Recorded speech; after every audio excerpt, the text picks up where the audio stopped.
tadi sampai hari robo bapor teko benang jani ini. Ya kalau ngideh tanah apa nih langon belah soma.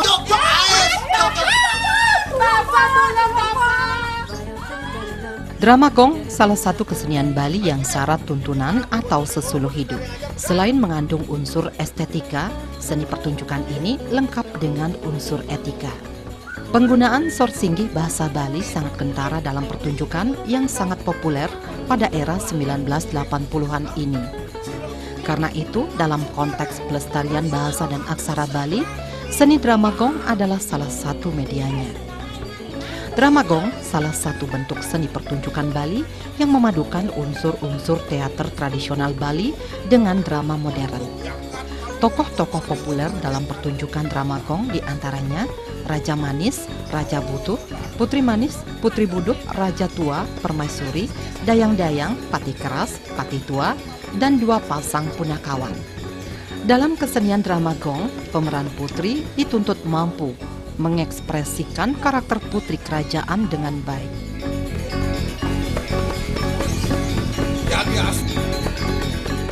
Salah satu pemeran putri dalam kesenian drama gong adalah Niwayan Sriani SSN MSI. Perempuan asal Banyar Penece, Desa Melinggih Kelot, Kecamatan Payangan Gianyar ini sehari-hari bekerja sebagai ASN di Pemkab Gianyar. Kini menjabat sebagai Kepala Bidang Keswadayaan dan Lembaga Kemasyarakatan pada Dinas PMD Kabupaten Gianyar. Di sela-sela kesibukannya sebagai abdi negara, Sriani menyempatkan diri berkesenian.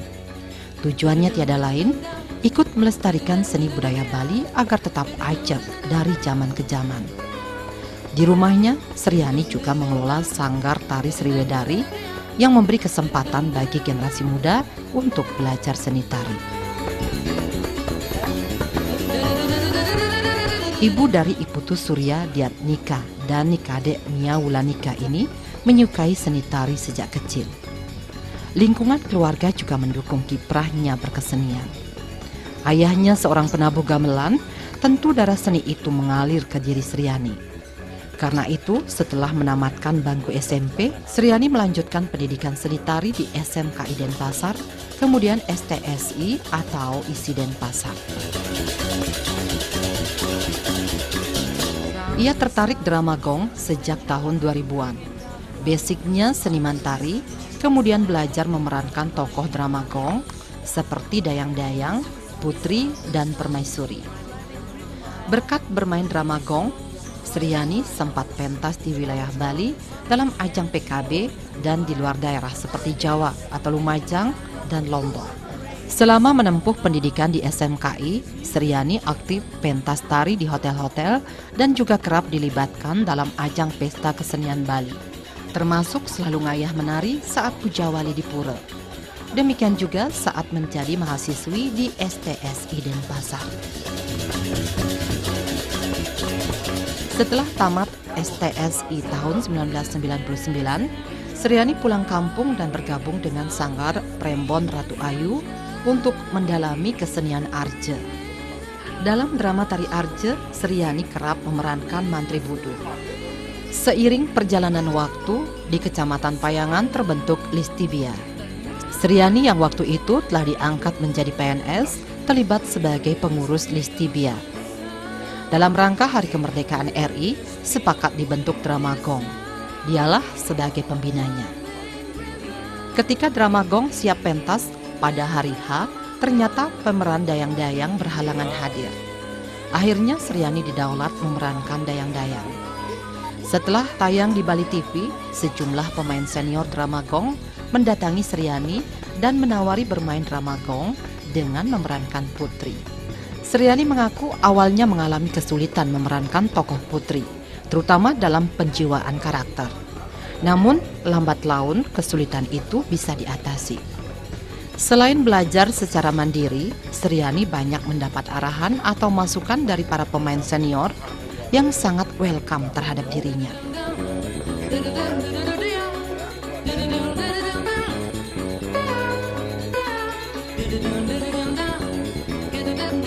Om Swastiastu.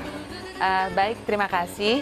Untuk kegiatan tiang berkesenian itu sudah mulai terlibat dalam kegiatan seni, yaitu dari sejak kecil. Namun seni yang tiang geluti itu adalah seni tari, seni pertunjukan untuk tarinya.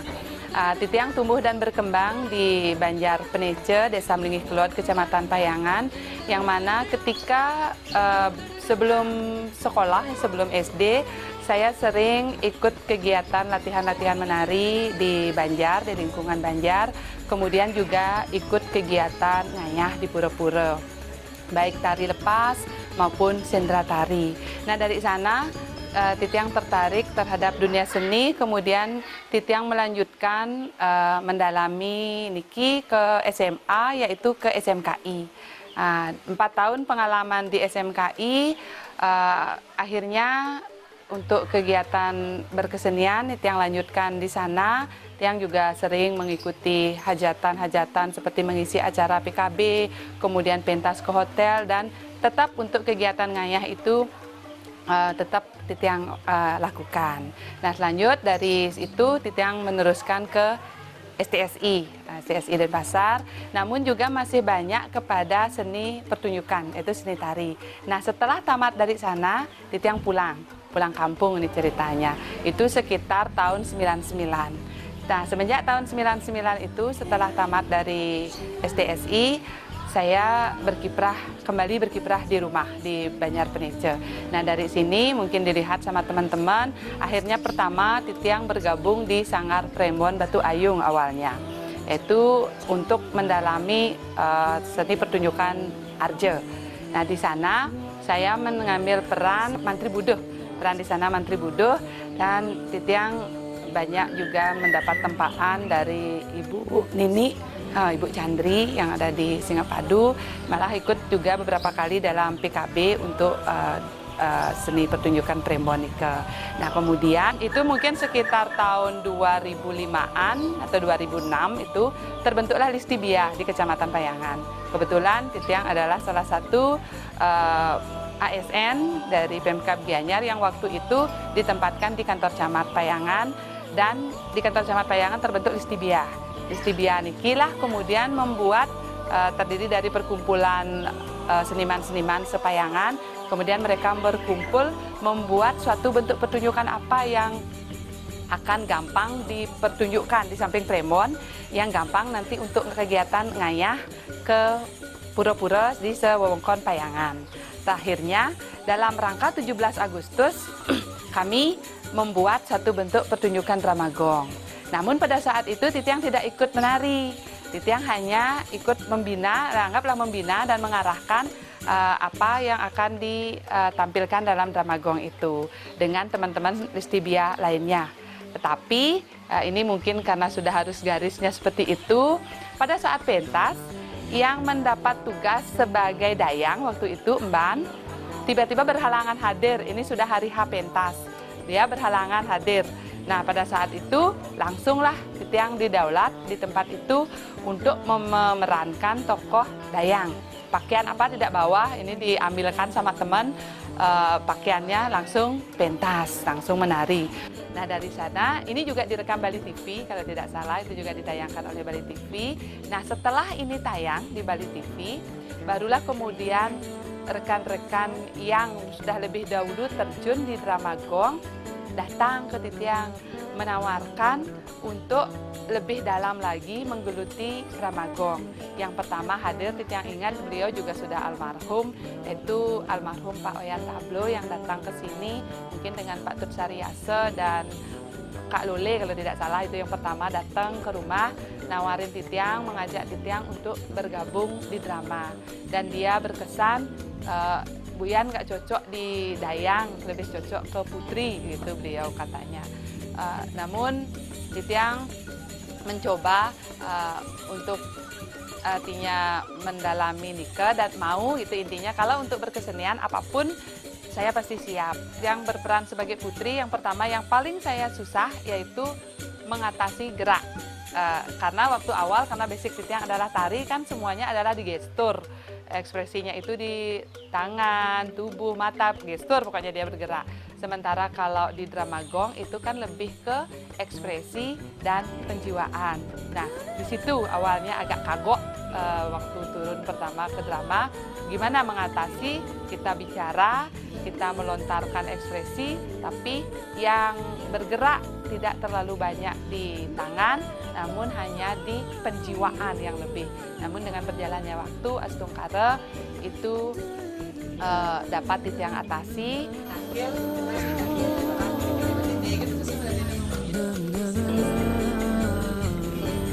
Diakui memerankan Putri memerlukan banyak belajar, terutama dalam mengekspresikan karakter. Pemeran Putri dianggap berhasil manakala mampu membawa emosi penonton dalam suasana yang terjadi di panggung. Tuna saja aja apa yang harus dilakukan berikutnya sebagai seorang siswa yang baik. Menurut Sriani, drama gong selain sebagai tontonan juga sekaligus sebagai tuntunan. Karena itu, setiap kata-kata yang disampaikan dalam dialog harus mengandung makna tuntunan. Disitulah perlu pematangan dengan mengutip nilai-nilai filosofi yang terkandung dalam sastra agama. Ya makin pesuang makin ke akidik dan di ngajar. Kok kenalkan ya? Ini alin-alin yang mau bersuat mau menarapan di ini di sekolah. Bersuat, kita sudah mau ulin janilan barang-barang. Mataki-taki ini melayang pada wekan manipuan sakit ada nyenak ibu sih gitu mau pangkena bani raga ningkahan pada wekan lebih saja sih gitu mau mau ngeraos gitu tadi jak mau kletuk saja untuk kena tiangnya mau ini pokoknya ya di astun urip titiang masing yen sampun palunguk cokol dewa situ nyeneng kadi mangkin nike sampun dong subuh yang angin kau yang marong ngeros sekian bapak dong maka sujata ini gitu pun wenten bebaosan sana pun dawak palunguk cokol dewa lintang Riki ring tengahin warna wetan jadi rumah hijau Tekan belah main mulut sebenarnya. Mulut wah ngaleh ragan itu. Buin mandan tuh, buin Ada mekas di kangon sireng ragan. kene ring itu. puniki bui wenten tios wantah putri ning saking dapur titiang pengabeh hidup duke sadi dumun wentene titiang iriki mai pelak-pelak sangkane pura sangkane gitu. Oh, ya, oh dong nih putri dapur. Nah ya begitu. Apa benar dosa? Jok. Iya nih ratu jaki pacang ngasang sesuatu dia. Ada mau titiang ini. Wah, ya gitu. Yang ratu jaki ngetok jiwa perwanan titiang dengan Jak ngantuk. raga apa ini? Lah, Yang kali satu deket.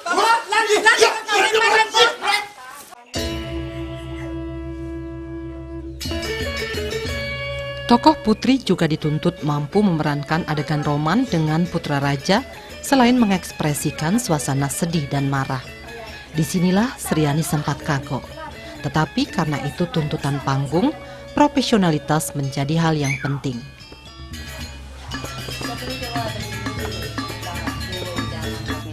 Kalau untuk kesulitan yang tadi itu kesulitan di drama, khususnya dari seni tari ke seni drama.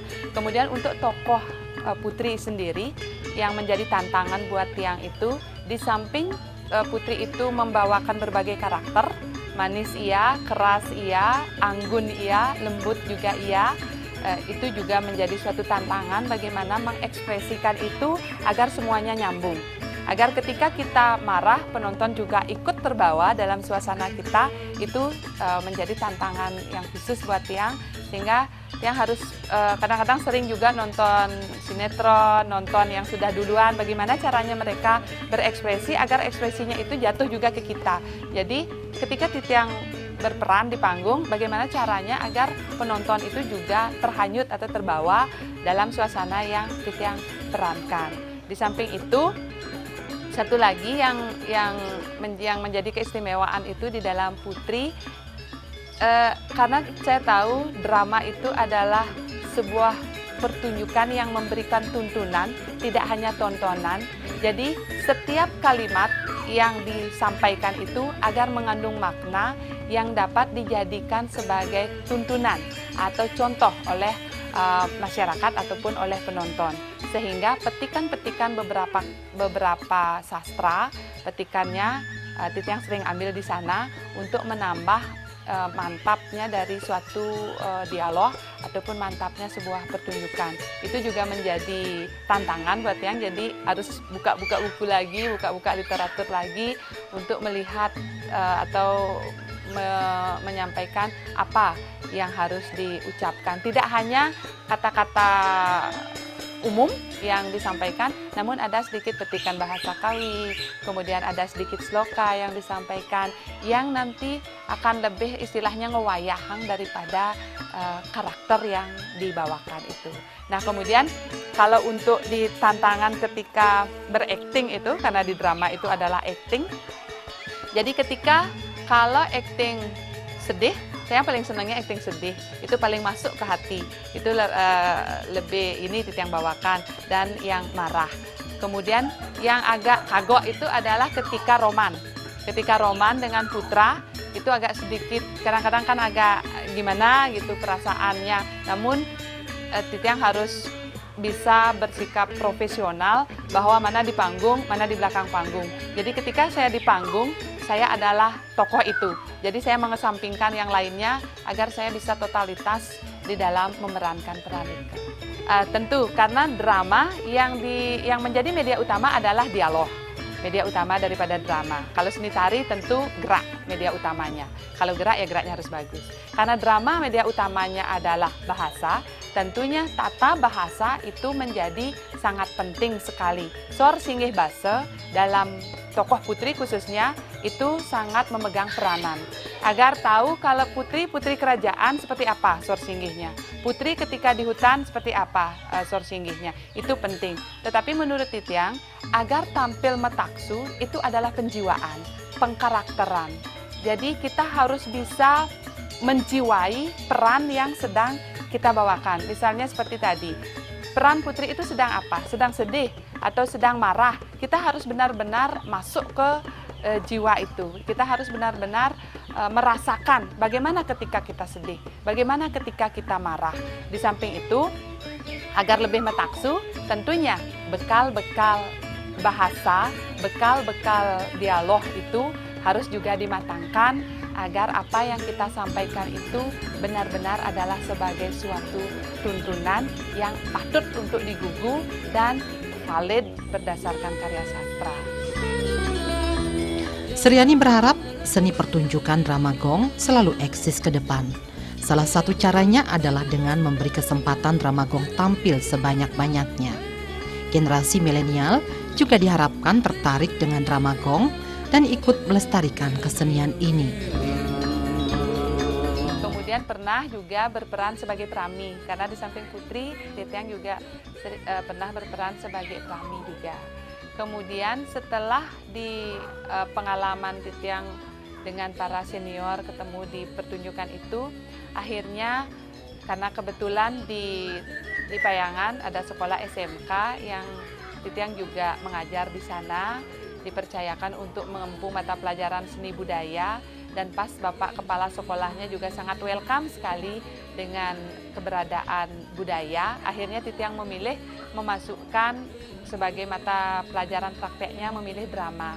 Sehingga di setiap tahunnya itu mungkin sekitar tahun 2013-an mungkin itu, 2012 itu, Titiang melatih anak-anak itu untuk drama.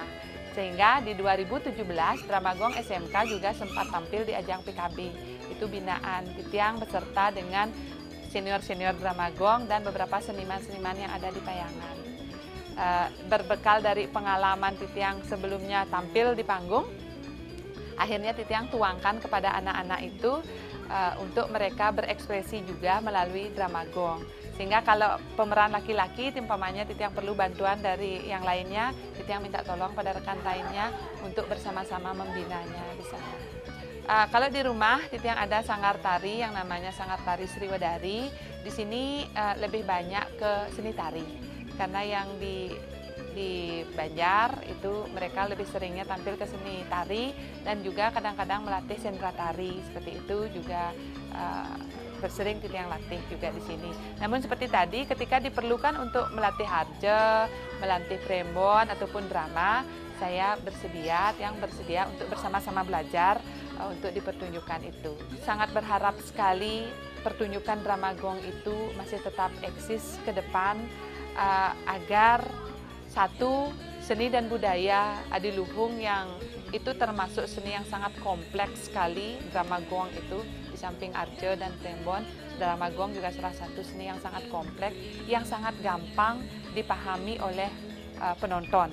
Karena satu, mempergunakan bahasa daerah, kemudian cerita yang diangkat itu adalah cerita yang berasal dari kehidupan kita di sehari-hari, kemudian menggunakan etika juga ada di sana, estetika juga ada di sana. Jadi semua apa yang harus ada di dalam kehidupan itu ada di dalam pertunjukan drama. Jadi harapan Titiang agar pertunjukan drama itu tetap dijaga dan tetap diberi peluang untuk tampil, itu intinya. Jadi masyarakat yang lainnya juga agar memberikan peluang agar tidak a priori dengan drama, drama sudah tidak ada, drama sudah mati, agar tidak ada a priori seperti itu, sehingga para generasi milenial juga tidak merasa rendah hati atau rendah diri untuk mempelajari seni pertunjukan drama untuk berikutnya. Ayo kita sama-sama melestarikan apapun bentuk seninya, khususnya seni drama gong ini, agar jangan sampai punah. Selaku suami, Imade Soekarse sangat mendukung kiprah istrinya dalam berkesenian, khususnya dalam drama gong. Menurut Soekarse, drama gong salah satu seni budaya yang harus diwariskan kepada generasi muda agar tidak mati suri. Pesan mulia yang ada dalam drama gong penting diaktualisasikan dalam kehidupan sehari-hari. Sebab dalam kesenian drama gong banyak sesuluk hidup yang bisa dimaknai. Dukungan Tiang terhadap istri yang memerankan sebagai putri, Tiang dukung penuh Niko. Karena itu adalah merupakan salah satu budaya seni dan budaya yang harus diwariskan. Semoga tidak yang namanya mati suri, itu acara khususnya drama. Kalau karakter di sana, di acting dengan di rumah itu ya sangat jauh karena mungkin di sana dia bisa mengajarkan yang namanya sesulo. Kalau di rumah mungkin prakteknya yang dia lakukan, kalau di sana kan tuturnya yang dia katakan. Harapan Tiang sih moga-moga dengan ibu ikut turun di dunia seni yang namanya khususnya drama niki, bisa mewariskan atau meneruskan yang namanya seni pertunjukan drama niki, biar tidak sampai dibilang mati suri. Itu harapan Tiang, dan semoga apa yang dia katakan di panggung itu bisa kita praktekkan di rumah. Di mata pembina drama gong Jero Dasaran Suyatnya, Sriani memang diakui memiliki talenta di bidang drama gong, khususnya dalam memerankan putri. Jero Dasaran Suyatnya berharap semakin banyak muncul Sriani-Sriani sehingga seni drama gong makin eksis ke depan. Titiang ketemu dengan Bu Sri, tidak salah Titiang bilang tahun 2011. Titiang ketemu, langsung Titiang ajak mendirikan drama gong yang bernama Drama Gong Sandilangu yang bersekretariat dari Tegalalang. Mulai saat itu Titiang langsung membina beliau sampai beberapa kali ampun pentas, dan sampai Titiang mewakili drama gong, parade drama gong ring PKB tahun 2012 gitu. Nah, mulai saat itu Tiang bina ragane sejauh mana Tiang berikan beberapa judul, Tiang berikan beberapa adegan Nah di sana tiang lihat memang betul ada talenta untuk memerankan putri. Setelah tiang beberapa tahun di tiang bina, di tiang merasakan memberikan dukungan kepada beliau. Memang benar beliau mampu membawakan adegan seorang putri di drama Gong. Walaupun itu belum sesempurna mungkin sesuai dengan keinginan beliau. Nah namun Titiang merasa bangga, Titiang merasa kagum dengan kegigihan Bu Sri niki mempelajari, menerima masukan-masukan, menerima kritikan, menerima pemberian-pemberian dari orang lain, dari penonton maupun dari tiang sendiri sebagai selaku pembina. Titiang anggap pun itu suatu pelajaran bagi ragane untuk memerankan putri lebih lanjut.